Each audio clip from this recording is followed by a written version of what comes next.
when Johnson spoke out about Psychotic, 50 Shades of Grey author's script demands. It was scary.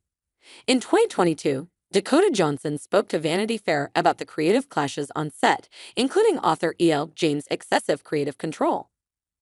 Dakota Johnson is one of Hollywood's leading actresses. She made her on-screen debut in the 2010 Oscar-winning film Social Network. Johnson gained mainstream recognition after being cast as Anastasia Steele in 2015's 50 Shades of Grey, based on E.L. James's novel of the same name.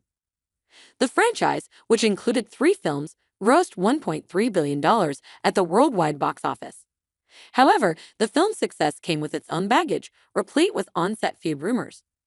The rumors were not addressed until 7 years after the release of the first 50 Shades of Grey movie.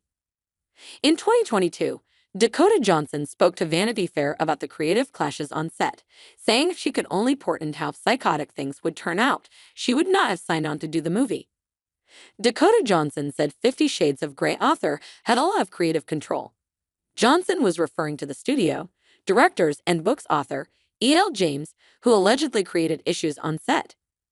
Johnson said about the author, she, James, had a lot of creative control, all day, every day, and she just demanded that certain things happen.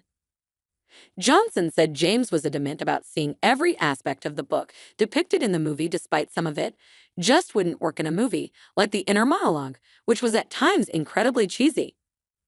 Johnson noted that she had signed on to do a very different film than what it morphed into following James' script demands. Referencing her 3-year film contract, Johnson recalled, "I was young. I was 23. So it was scary. It just became something crazy. There were a lot of different disagreements." The author was enraged after Charlie Hunnam dropped out of the film. Johnson revealed that after Charlie Hunnam, who was initially cast as Christian Grey, dropped out of the film, James was so enraged that she scrapped the script. The role went to Jamie Dornan. Johnson continued she, along with the first film director Sam Taylor Johnson, and Dornan tried to salvage some of the scripts and would shoot 2 scenes. "We'd do the takes of the movie that Erica wanted to make, and then we would do the takes of the movie that we wanted to make," Johnson said. Johnson said she does not regret making the movies despite the on-set havoc.